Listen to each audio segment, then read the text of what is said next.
Gusto ko ang pagkauhaw mo sa kapangyarihan. Sarapat-dapat kang magmana ng aking itim na tayo.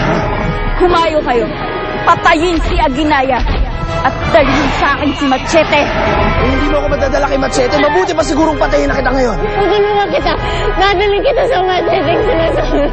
Ganun na lamang ang takot ko nang makita kitang nahulog sa talon. Doon ko lang napagtanto kung gaano ka kahalaga sa akin na ayaw kitang mawala, Rosella. Kilala ko ang iyong... Ikaw si Aguinaya. Bathala ng buwan at mga bituin. Aking hinihiling. Batid kong sa paglipas ng panahon. Mga anyo namin magbabago. Sana'y ibalik niyo sa dati ang lahat. Sa sandaling maging isa muli ang tibok ng aming mga puso. Ang wagas naming pag-iibigan. Sa pamamagitan ng aming paghahagkan. Ang magpapanumbalik sa anyong ninakaw sa amin ng panahon. Naalala ko na lahat, Machete. Tatandaan ko na kung sino ako. Ako si Aguinaya.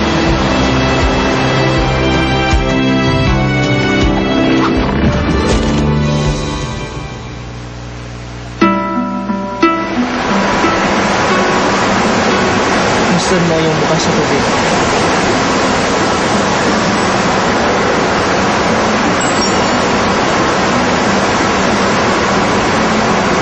Wala nang kapangigan ko, Machete.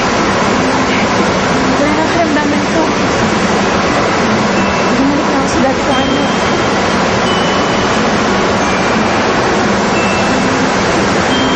Kaya pala noon pa mo, may nararamdaman na ako sa'yo. Kasama ko na pala matagal kong hinahanap. Pero maraming panahon na nasayang. Sana noon pa man, natuklasan na natin kung sino ka talaga. Pero binago ng panahon ng anyo ko, Machete. Inakaw ang aking alaala. Ngunit binuksan ang aking isipan ng mga katagang nakaukit sa iyong dibdib. Ang mga katagang pangako ni Bathala. Magkikita tayong muli. Tunay nga mahiwagang ang paraan ng Bathala. Tinupad niya ang kanyang pangako. Ibinalik niya sa akin.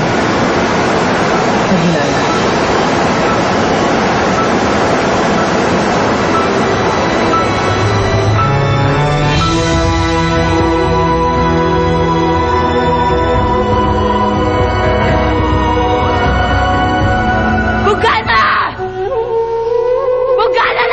Magpakita ka sa akin!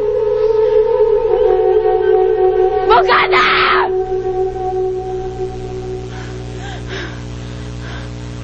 Nasaan ka? Narito ako. Bakit mo sinasama ang pangalan ko? Nasaan ang mga alagad mong pinadala? Hindi pa sila bumabalik. Naiinip na ako! Ipanatag mo ang loob mo, Marla. Tiyak na natunton na sila ng mga alagad ko. Marahil nga ay patay na si Aguinaya. At pauwi na sila dala ang pinakamamahal kong si Machete. Pinakamamahal mo? Sandali lang. Magkaliwanagan nga tayong dalawa, Bugana.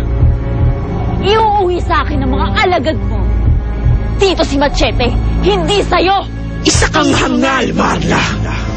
Hindi ako nagbalik mula sa Karimlan upang hayaang mapunta ulit sa iba si Machete. Hindi si Aguinaya, at lalong hindi ikaw ang magmamay-ari sa kanya. Dahil akin lamang si Machete. Akin lamang! Niloko mo ko. Pinaniwala mo ko na magkakampi tayo. Natutulungan mo ko. Pero ginamit mo lang ako. Ginamit mo lang ang katawan ko! Hindi magtatagal ay tuluyan na rin magiging akin ang katawan mo. Hayop ka! Lumulok ka! Lumayas ka dito! Manloloko ka! Lumayas ka! Lumayas ka! Lumayas ka!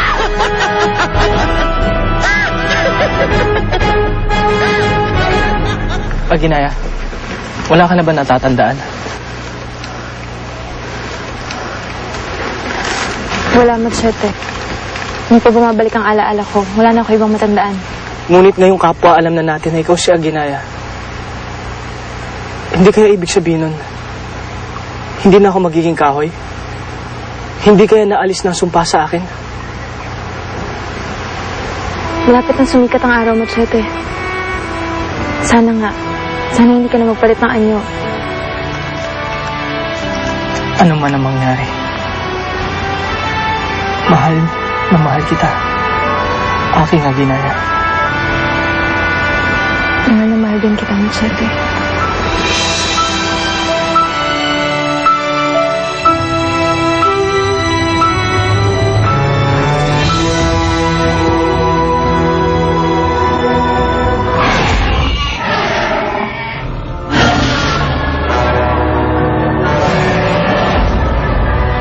Anong klaseng halimaw yan?